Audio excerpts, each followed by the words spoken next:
하나님 아버지, 부족한 종 많이 준비하지 못하고 또 영상을 녹화합니다. 혹시라도 몇 사람이라도 이 영상을 보고 하나님 사모하는 마음으로 은혜 받기를 원합니다. 주님께서 이 영상을 사용해 주시고 부족한 죄인의 분량 넘치도록 주님 역사하여 주옵소서. 감사하며 예수님 이름으로 기도하옵나이다. 아멘. 하나님의 말씀 로마서 6장 1절로 마지막 절 23절까지 보도록 하겠습니다. 로마서 6장 1절로 23절입니다. 제가 봉독해 드립니다. 그런즉 우리가 무슨 말을 하리요? 은혜를 더하게 하려고 죄에 거하겠느냐? 그럴 수 없느니라. 죄에 대하여 죽은 우리가 어찌 그 가운데 더 살리요? 무릇 그리스도 예수와 합하여 세례를 받은 우리는 그의 죽으심과 합하여 세례를 받은 줄을 알지 못하느냐? 그러므로 우리가 그의 죽으심과 합하여 세례를 받음으로 그와 함께 장사되었나니 이는 아버지의 영광으로 말미암아 그리스도를 죽은 자 가운데서 살리심과 같이 우리로 또한 새 생명 가운데서 행하게 하려 함이라. 만일 우리가 그의 죽으심과 같은 모양으로 연합한 자가 되었으면 또한 그의 부활과 같은 모양으로 연합한 자도 되리라. 우리가 알거니와 우리의 옛사람이 예수와 함께 십자가에 못 박힌 것은 죄의 몸이 죽어 다시는 우리가 죄에게 종노릇하지 아니하려 함이니 이는 죽은 자가 죄에서 벗어나 의롭다 하심을 얻었음이라.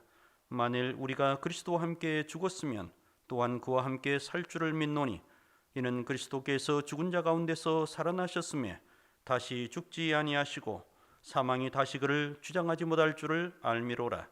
그가 죽으심은 죄에 대하여 단번에 죽으심이요 그가 살아계심은 하나님께 대하여 살아계심이니 이와 같이 너희도 너희 자신을 죄에 대하여는 죽은 자요 그리스도 예수 안에서 하나님께 대하여는 살아있는 자로 여길지어다. 그러므로 너희는 죄가 너희 죽을 몸을 지배하지 못하게 하여 몸의 사욕에 순종하지 말고 또한 너희 지체를 불의의 무기로 죄에게 내주지 말고 오직 너희 자신을 죽은 자 가운데서 다시 살아난 자 같이 하나님께 드리며 너희 지체를 의의 무기로 하나님께 드리라. 죄가 너희를 주장하지 못하리니 이는 너희가 법 아래에 있지 아니하고 은혜 아래에 있음이라. 그런즉 어찌하리요? 우리가 법 아래에 있지 아니하고 은혜 아래에 있으니 죄를 지으리요? 그럴 수 없느니라. 너희 자신을 종으로 내주어 누구에게 순종하든지 그 순종함을 받는 자의 종이 되는 줄을 너희가 알지 못하느냐? 혹은 죄의 종으로 사망에 이르고 혹은 순종의 종으로 의에 이르느니라. 하나님께 감사하리로다.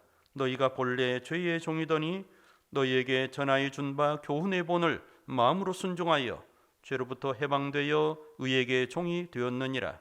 너희 육신이 연약함으로 내가 사람의 예대로 말하노니 전에 너희가 너희 지체를 부정과 불법에 내주어 불법에 이른 것 같이 이제는 너희 지체를 의에게 종으로 내주어 거룩함에 이르라. 너희가 죄의 종이 되었을 때에는 의에 대하여 자유로웠느니라. 너희가 그때에 무슨 열매를 얻었느냐? 이제는 너희가 그 일을 부끄러워하나니 이는 그 마지막이 사망임이라. 그러나 이제는 너희가 죄로부터 해방되고 하나님께 종이 되어 거룩함에 이르는 열매를 맺었으니 그 마지막은 영생이라. 죄의 삭은 사망이요 하나님의 은사는 그리스도 예수 우리 주 안에 있는 영생이니라. 잠시 기도하겠습니다. 하나님 아버지, 부활절 말씀을 증거하게 하신 아버지여 감사를 드립니다.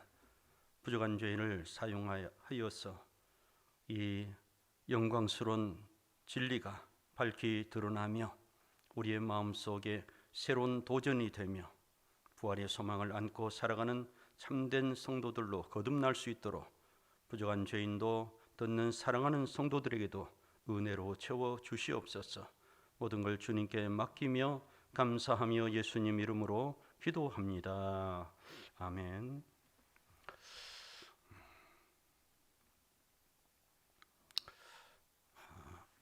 부활절 메시지를 무엇을 해야 될까 생각하다가 정말 우리가 죽어야 되겠다.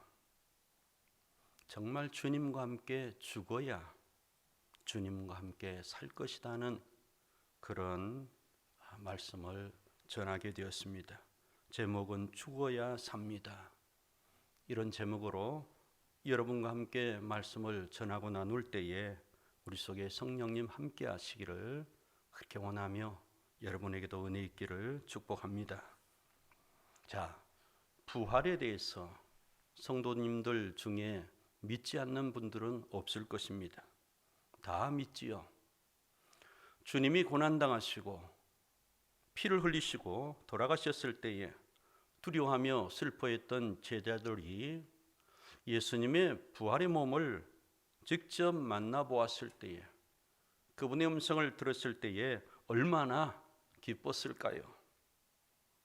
예수님께서 두려워하는 제자들, 문을 닫고 숨어있는 제자들이 있는 그 가운데에 호련히 나타나셨습니다. 그리고 말씀하십니다. 너희에게 평강이 있을지어다. 얼마나 기뻤을까요? 그러나 그들은 귀신으로 영으로 생각하고 두려워했습니다. 기쁜 마음도 물론 있었지만 두려움이 있었어요. 예수님께서 이렇게 말씀하시죠. 어찌하여 두려워하며 어찌하여 마음에 의심이 일어나느냐? 내 손과 발을 보고 나인 줄 알라. 또 나를 만져보라. 영은 살과 뼈가 없으되 너희가 보는 바와 같이 나는 있느니라. 손발을 보이시고 만져보라 했지만 너무 기쁨으로 그들이 아직도 믿지 못했다.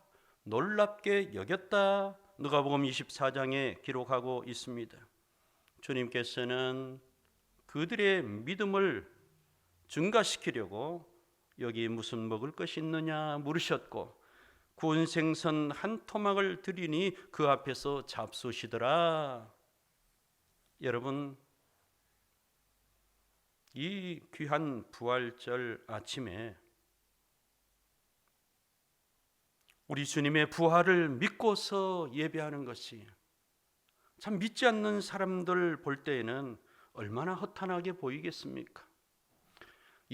우리는 영광스럽게 생각하고 기쁘고 소망을 가지고 예배를 하지만 이 부활의 믿음을 본래부터 사람들이 가지고 있던 것은 아닙니다.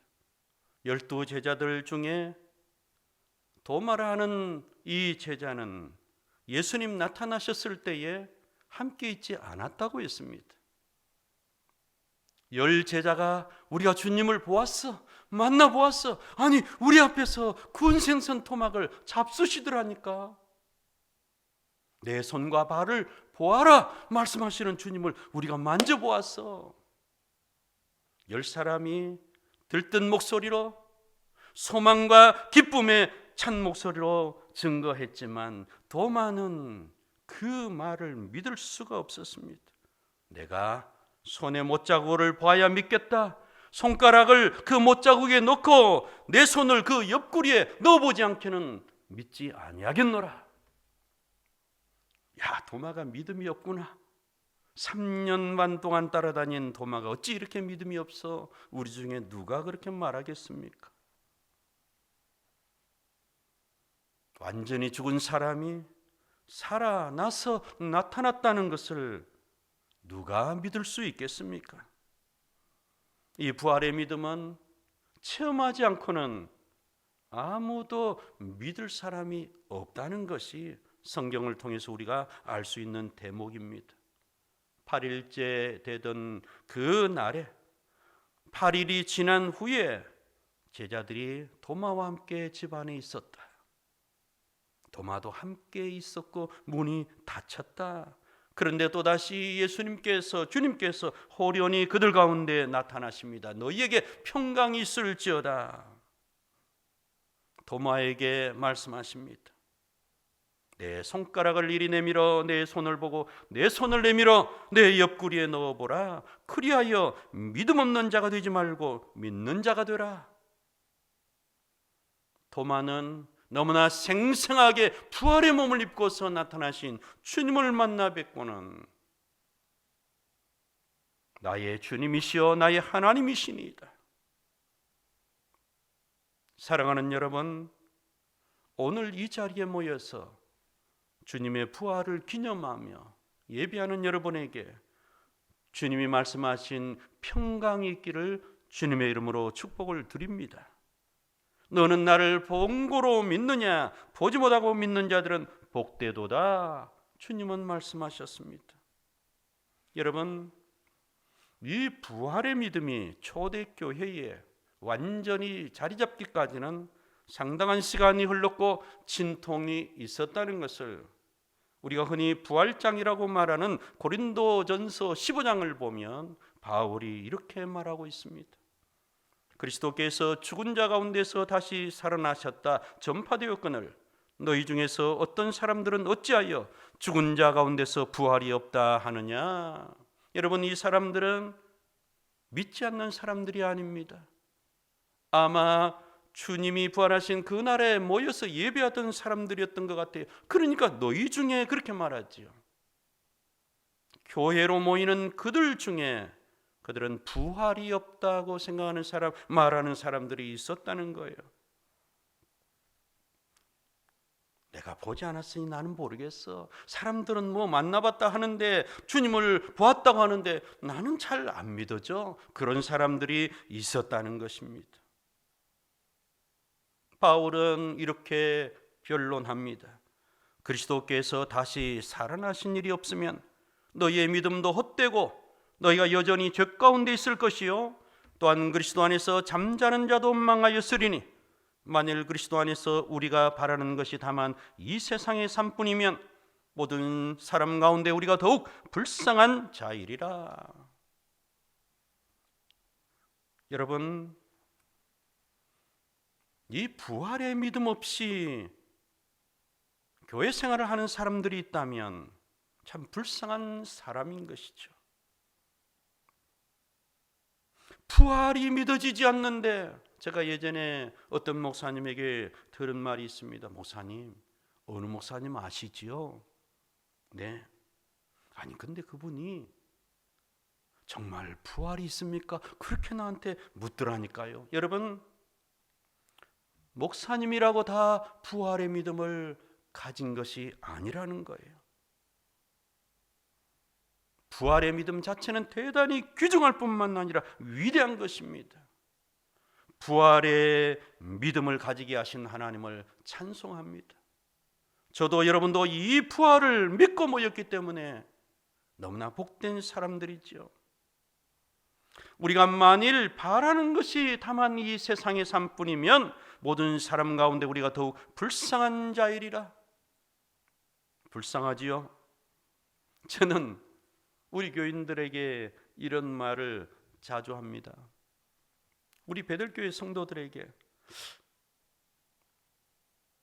우리가 만일 천국에 가지 못한다면, 주님께 부인함을 받는다면 정말 불쌍한 자다. 평생 교회 다니고 지옥 가는 것만큼 불쌍한 것이 없다. 평생 11조 하지요. 술, 담배도 못하게 하니 그것도 못하지요. 자기 좋아하는 정욕도 추구하지 못하지요. 그 좋은 주일을 날라고 사루지는 교회 안에 있다가죠. 사랑하는 여러분, 바울이 이것을 말하고 있는 것입니다.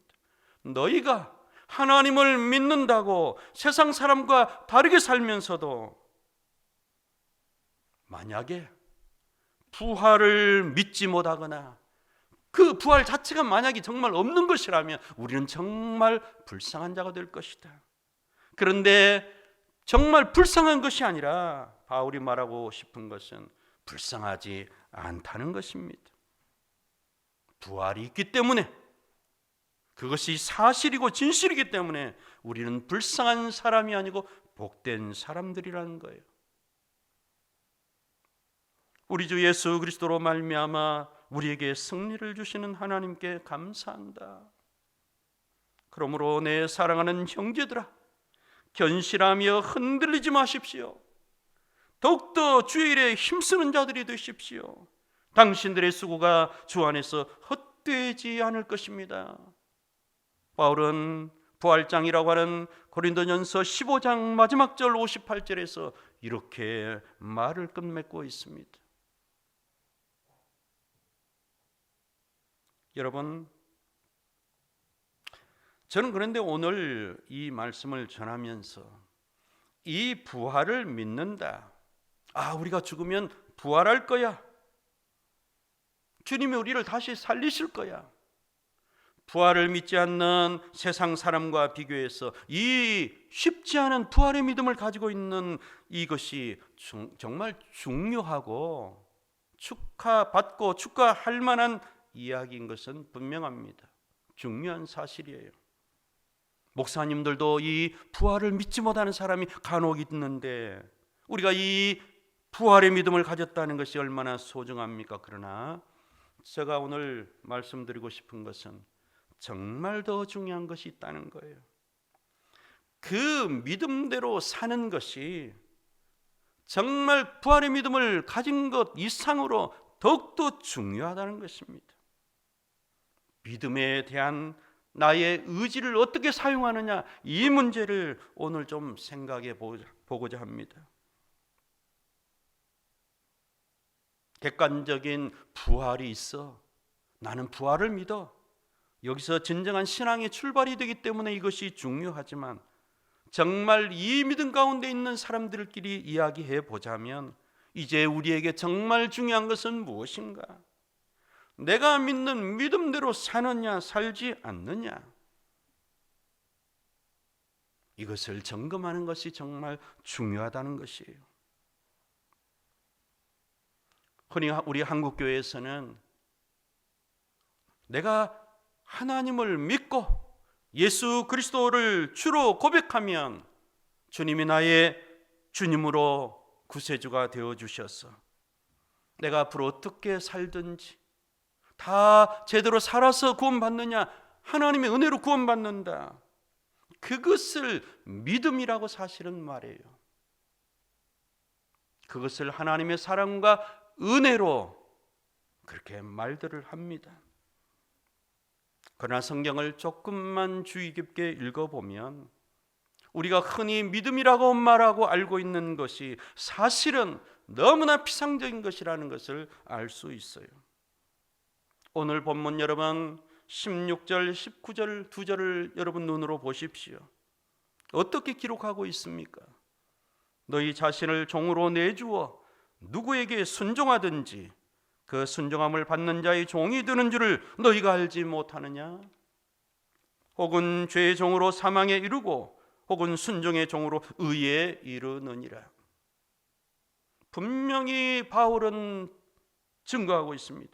너희가 누구에게 순종하든지, 죄에게 순종하든지 의에게 순종하든지 어느 편에 순종하든지 그 순종함을 받는 자의 종이 될 것이다. 만약에 너희가 여전히 죄를 버릴 마음이 없고 죄를 즐기고 죄의 종으로 살아간다면 너희가 하나님을 아무리 믿는다고 할지라도 혹은 부활절 예배를 감격스럽게 드린다 할지라도 사망에 이를 것이다. 그러나 당신이 정말 믿는 믿음대로 자신의 몸을 순종의 종으로 의의 종으로 그리스도께 내어준다면 당신은 의에 이를 것입니다. 생명에 이를 것입니다. 여러분, 한국교회에 통용되는 흔히 믿음의 구도와 얼마나 다른 말입니까?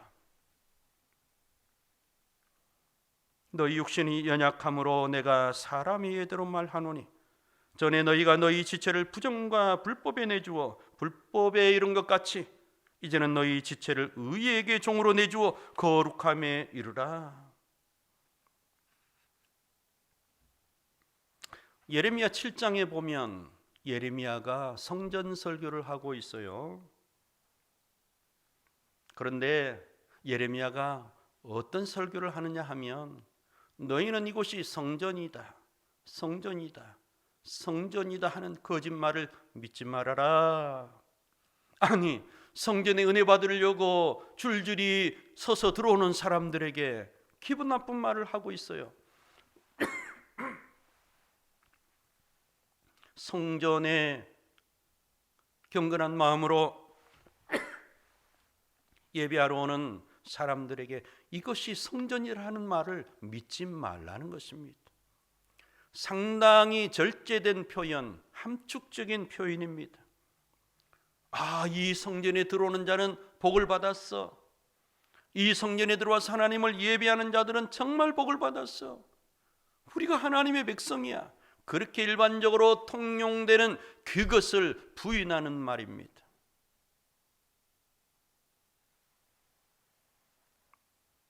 너희가 만일 길과 행위를 참으로 바르게 하여 이웃들 사이에 정의를 행하며, 예레미야의 설교 중에는 그들이 아름다운 성전에서 아름다운 예배를 드린 사람들이면은 분명히 맞겠지만, 그러나 그들의 길과 행위가 하나님 앞에 바르지 않았다는 거예요. 그들이 살아가는 그 길, 방향, 그들의 마음 자세, 행위, 삶, 이웃과의 관계, 하나님의 관계가 바르지 않았다는 말을 하고 있는 것입니다. 그러면서 놀라운 말을 합니다. 보라, 너희가 무익한 거짓말을 의존하는도다. 무익한 거짓말, 형제들끼리 싸우면서, 도둑질하면서, 간음하면서, 이웃을 헤아리고 도모하면서, 그러면서도 우리는 구원을 받았다. 무익한 거짓말을 의존하고 있다는 거죠. 그렇게 해서는 구원을 받지 못한다는 것이죠. 여러분, 제가 하고 싶은 말은 이것입니다. 우리가 아무리 교회 생활을 열심히 한다 할지라도, 부활의 신앙이 투철해서 조금치도 의심하지 않는다 할지라도, 우리가 여전히 죄를 짓고 산다면, 우리의 길과 행위가 하나님 앞에서 바르지 못하다면, 우리는 무익한 거짓말 의존하는, 구약시대 예레미야 시대와 같이 무익한 거짓말을 의존하는, 결코 구원에 이를 수 없는 그런 무익한 신앙생활을 하고 있을 수도 있다는 말을 하고 싶은 것입니다.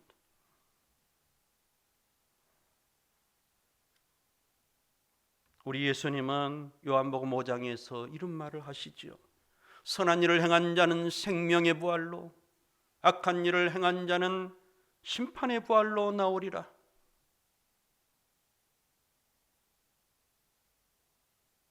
구원이 믿음으로 되지 행위로 되느냐? 일반적으로 통용되고 정통적으로 인정되는 말입니다. 그러나 믿음의 내용을 오해한 것이죠. 믿음과 행위를 구분한 것입니다. 우리의 몸이 살과 뼈로 이어져 있는데 그 살과 뼈를 분리하면 생명이 없어지는데, 살아있는 생명에서 살과 뼈를 구분할 수 없는데 믿음 따로 행위 따로 구분하고 있어요. 주님은 분명히 우리에게 말씀하셨습니다. 마지막에 저와 여러분의 영혼을 심판하실 그 심판주께서 직접 말씀하신 것입니다. 선한 일을 행한 자는 생명의 부활로, 악한 일을 행한 자는 심판의 부활로 나오리라. 여러분의 신학을, 여러분의 믿음의 소망을 먼저 예수님의 말씀으로 점검해 보시기를 바랍니다. 예수님과 맞지 않는 신학은, 예수님과 통하지 않는 신학은 우리 인간의 생각과 전통에서 세워졌다. 저는 이런 말을 하고 싶어요. 예수님께 사랑받았던 사도 요한은 이 부활의 소망, 다시 주님을 만나서 살 것이라는 소망, 이 소망을 가진 자들에게 이렇게 말합니다. 주를 향하여 이 소망을 가진 자마다 그의 깨끗하심과 같이 자기를 깨끗하게 하느니라. 여러분, 성결이 왜 중요합니까? 거룩이 왜 중요합니까? 사도 요한은 분명히 부활의 소망을 가진 자는 모름지기, 이 소망을 가진 자는 모름지기, 주님의 깨끗하심과 같이, 거룩하심과 같이 자기를 깨끗하게 한다 말씀하고 있습니다.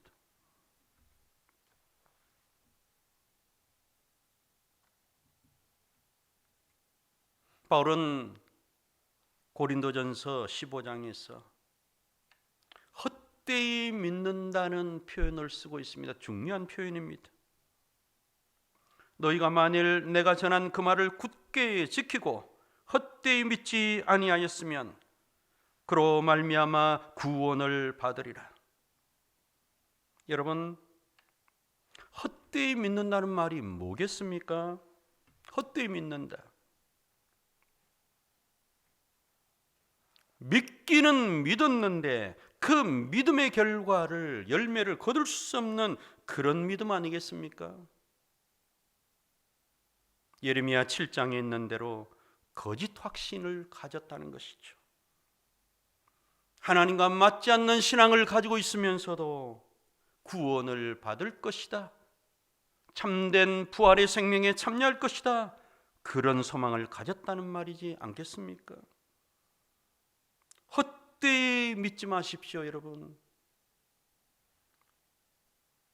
부활은 그래서 반드시 죄를 이기는 능력과 관계됩니다. 오늘 본문 여러분 보십시오. 12절 13절은 분명하게 우리의 의지를 어떻게 사용해야 되는지 말씀해 주고 있습니다. 우리가 예수를 믿어도, 주님을 믿은 이제 구원을 받았습니다. 예전에 제가 저희 어머님이 살아계실 때에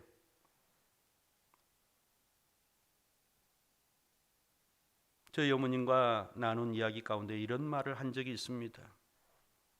너희 교회는 좀 부흥됐냐?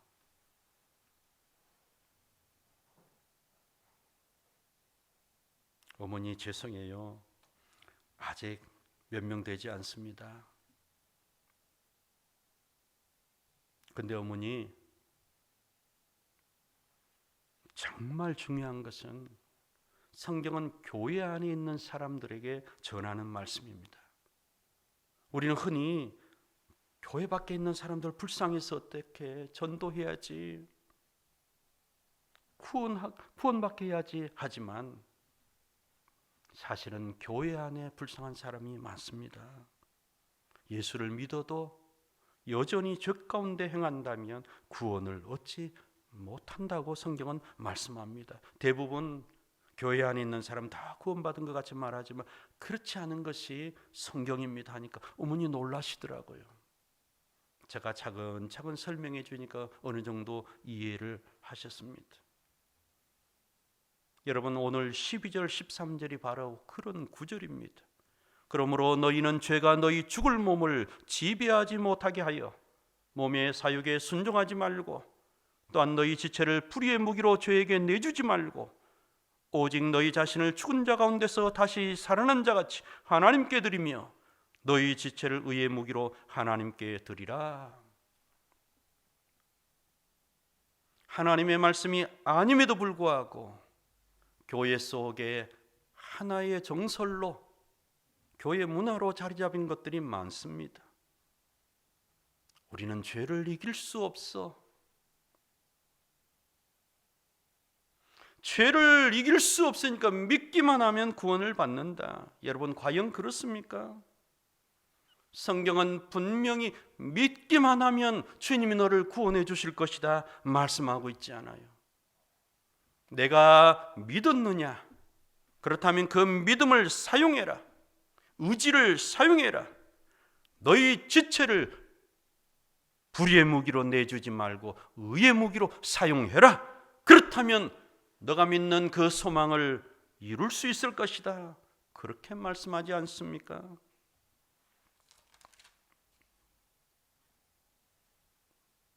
바울은 만약 우리가 부활을 믿으면서도 여전히 죄 가운데 살아간다면 그 열매는 참담할 것이다, 부끄러움에 이를 것이다, 그렇게 말합니다. 20절 21절 말씀이죠. 너희가 죄의 종이 되었을 때에는 의에 대하여 자유로웠느니라. 너희가 그때 무슨 열매를 얻었느냐? 이제는 너희가 그 일을 부끄러워하나니 이는 그 마지막이 사망임이라. 부끄러운 열매, 사망. 죄를 여전히 먹고 마시는 자에게 자연스럽게 맺어지는 열매라는 것입니다. 그러나 여러분, 우리가 부활을 믿는다면, 하나님의 그 공의로운 심판을 믿는다면, 죄를 버리고 의의 종으로 자신의 지체를 드린 사람들에게는 마지막에 영생이 있을 것이라고 22절, 23절 이렇게 말씀합니다. 그러나 이제는 너희가 죄로부터 해방되고 하나님께 종이 되어 거룩함에 이르는 열매를 맺었으니, 여기에서는 완료형으로 우리 성경은 번역했습니다마는 본래는 완료형이 아니고 그냥 진행형으로 그렇게 되어 있습니다. 쉬운 말 성경에 보면 22절이 이렇게 번역되어 있습니다. 그러나 이제 여러분은 죄로부터 해방되어 하나님의 종이 되었고, 그래서 거룩한 열매를 맺는 삶을 살고 있습니다. 현재 살고 있는 성도들을 칭찬하고 격려하는 거예요. 정말 부활을 믿기 때문에 바울이 벨릭스 총독에게 내가 이 부활을 믿기 때문에 하나님과 사람 앞에 내 양심에 부끄러움이 없기를 행동을 조심하고 있습니다, 그렇게 말했듯이 정말 부활을 믿는 이 믿음을 가졌기에 거룩한 열매를 맺는 삶을 현재 살고 있다는 거예요. 그리고 그런 삶은 여러분을 영원한 생명에 이르게 합니다. 당연한 말을 하고 있는 것이죠. 여러분, 우리의 믿음은 도박이 아닙니다. 희미한 게 아니에요. 심은 대로 거둔다고 우리가 정말 믿음으로 살 때에 그 마지막은 영생이라고 표현하고 있습니다. 죄의 삭슨 사망이요, 하나님의 은사 선물, 은사는 선물은 그리스도 예수 우리 주 안에 있는 영생이니라.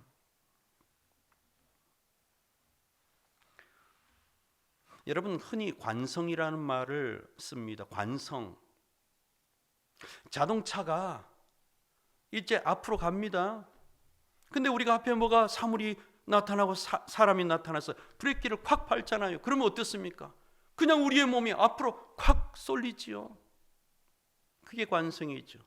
계속 앞으로 가던 것은 계속 앞으로 가려고 하는 그 성질을 관성이라고 그러지요.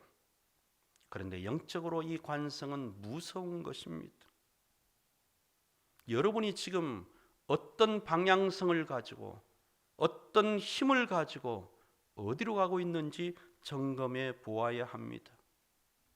성경과 맞지 않는 방향으로 나의 인생이 흘러가고 있는 그 관성이 붙었다면, 여러분 생각해 보세요. 강물을 한번, 도도히 흐르는 강물을, 그 강물을 되돌린다는 것이, 방향을 돌린다는 것이 얼마나 힘이 들겠습니까? 쉽지 않은 것입니다. 우리의 영적인 관성, 내가 습관되어진 이 관성, 이것을 돌리는 것은 목숨 걸고 해야 되는 거예요.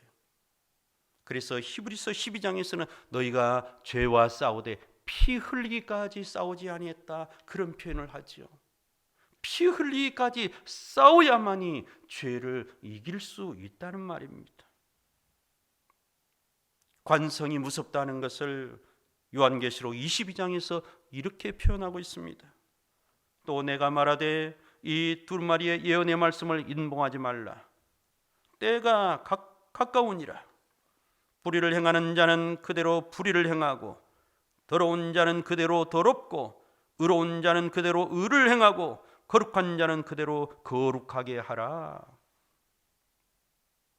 제가 교회 안에도 보면 꼭 우리 교회뿐만이 아니라 어떤 사람은 성경에 대해서 그렇게 몰라도 마음이 순박해요. 단순하고 정직합니다. 말씀을 마음 깊은 곳에 새기고 큰 배움이 없어도 그것을 기쁨으로 받아들입니다. 영광스럽게 받아들입니다. 그리고 그대로 살아갑니다. 그런 사람은 변치가 않아요. 그 믿음의 안정성이 있습니다. 그러나 머리만 크고 냉랭한 가슴으로 신앙생활하는 사람들도 있습니다. 자신의 불의를 알지 못해요. 요한계시록에 있는 대로 라오디게아 교회와 같이 자신이 얼마나 가난하고 처참한 상태에 있는지, 벌거벗었는지 알지 못해요. 계속 그 더러운 상태로 살아갑니다.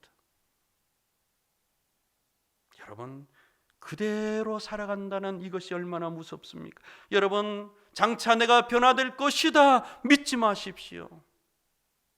무익한 확신을 더 이상 붙들지 마십시오. 불의를 행하는 자는 앞으로도 계속 불의를 행할 가능성이 많습니다. 지금 거룩한 자는 앞으로도 거룩한 삶을 살아갈 가능성이 훨씬 많습니다. 여러분의 믿음의 관성을 점검해 보십시오. 보라, 내가 속히 오리니 내가 줄 상이 내게 있어 각 사람에게 그가 행한 대로 갚아주리라.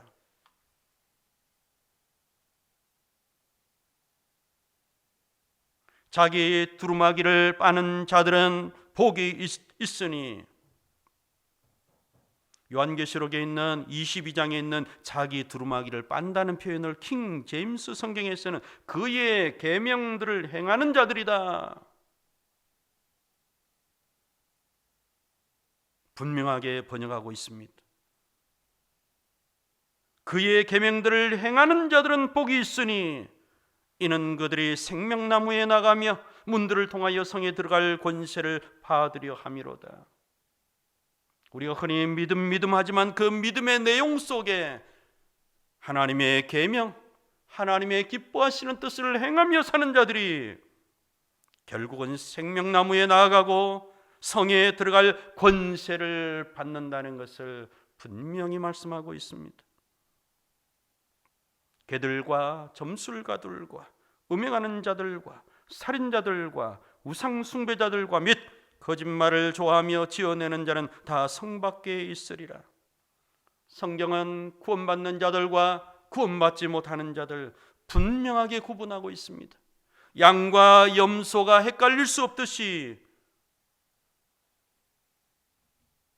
하나님의 뜻을 행하는 자들과 자기의 정욕대로 살아가는 자들을 분명히 구분하고 있습니다. 여러분, 이 좋은 부활의 아침에 우리가 이 부활의 믿음을 가지고 다 모였지만, 그러나 정말 중요한 것은 우리가 정말 회개했느냐.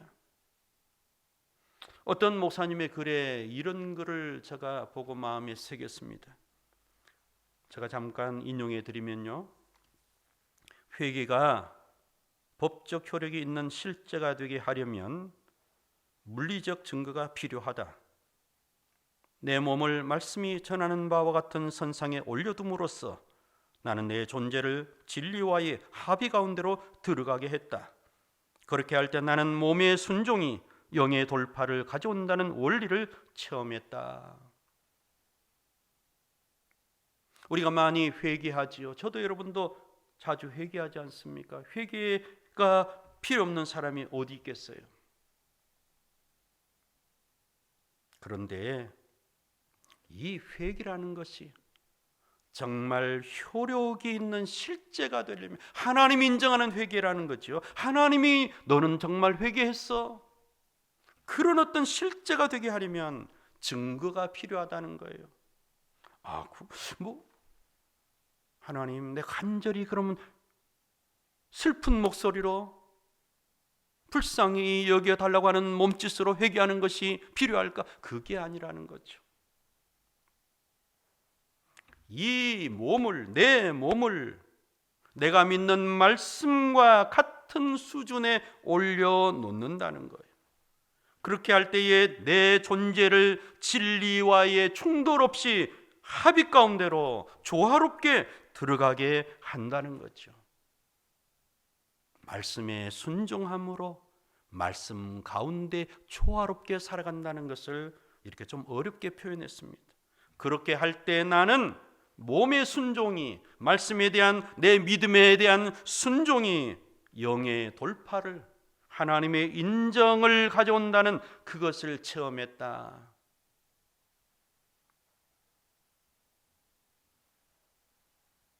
예수님도 이 말을 증거하듯이 이런 말씀을 요한복음 8장 29절에서 말씀합니다. 나를 보내신 이가 나와 함께 하시도다.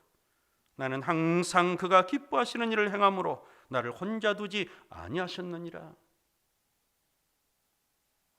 예수님이 하나님의 아들로 오셨다고 무조건 하나님께서 기뻐하신 것이 아니라, 함께 하신 것이 아니라, 항상 내 아버지의 기뻐하는 일을 내가 행함으로 나를 혼자 두지 않았다. 예수님이 그렇게 몸의 순종이 하나님과의 동행을 가져왔다고 그렇게 표현하고 있습니다. 사랑하는 여러분, 제가 이 말씀을 마지막으로 결론을 맺고 싶습니다. 이 좋은 부활의 아침에 주님의 부활을 축하하고 나도 앞으로 새 생명으로 부활할 것이라고 믿는 그 믿음 가운데서 저는 이 말씀으로 결론을 삼고 싶습니다. 내게 있는 믿음을 하나님 앞에서 스스로 가지고 있으라. 자기가 옳다는 바로 자기를 정죄하지 않는 자는 복이 있도다. 로마서 14장 22절 말씀입니다. 내게 있는 믿음을 너 스스로 하나님 앞에 가지고 있어야 된다. 자신이 옳다고 믿으면서도 그 믿음대로 행동하지 않아서 자기를 정죄한다면 그의 믿음은 헛된 믿음이 될 것이다. 그러나 자기가 믿는 믿음대로 행동함으로, 살아감으로 자기를 정죄하지 않는 자는 복이 있을 것이다. 바울의 말은 결코 예수님의 말씀과 충돌하지 않습니다. 선지자들의 말과 우리 주님의 말과 바울의 서신은 너무나 명백하게 일직선으로 일치합니다. 여러분, 정말 죄에 대해서 우리가 죽어야만이, 우리의 정욕에 대해서 죽어야만이 우리 주님과 함께 살 것을 믿으시기 바랍니다. 내 힘으로 안 되는 것이죠. 그래서 우리는 몸부림치고 기도해야 됩니다. 주님 불쌍히 여겨달라고. 그리고 그렇게 기도한 후에 여러분 살아가십시오. 주님께서 함께 할 것입니다. 하나님이 기뻐하는 일을 행하시기에 하늘 아버지께서 혼자 두지 않고 주님과 동행했다고 하는 이 말씀이 저와 여러분에게도 실제가 될 것입니다. 나를 보내신 이가 나와 함께 하시도다. 나는 항상 그가 기뻐하시는 일을 행함으로 나를 혼자 두지 아니하셨느니라. 사랑하는 우리 베들 성도 여러분, 저도 여러분도 오직 죄에 대해서 죽고 의에 대해서 삶으로 주님과 함께 영원히 살 수 있는 그런 복된 성도들 되기를 주의 이름으로 축복을 드립니다. 기도하겠습니다. 아버지여, 죽어야 산다고 하는 말씀 전했습니다. 먼저 이 죄인이 죄에 대해서, 이 세상 정욕에 대해서 온전히 죽게 하여 주시고 죄와 정욕을 온전히 십자가에 못 박고 주님의 의로움으로, 주님의 능력으로 다시 살아나서 이 땅에서 능력 있게 부활의 증인으로 살아갈 수 있는 자 될 수 있도록 사랑하는 성도들에게도, 부족한 종에게도 은혜와 능력을 부어 주시옵소서. 감사하며 예수님 이름으로 기도하옵나이다. 아멘.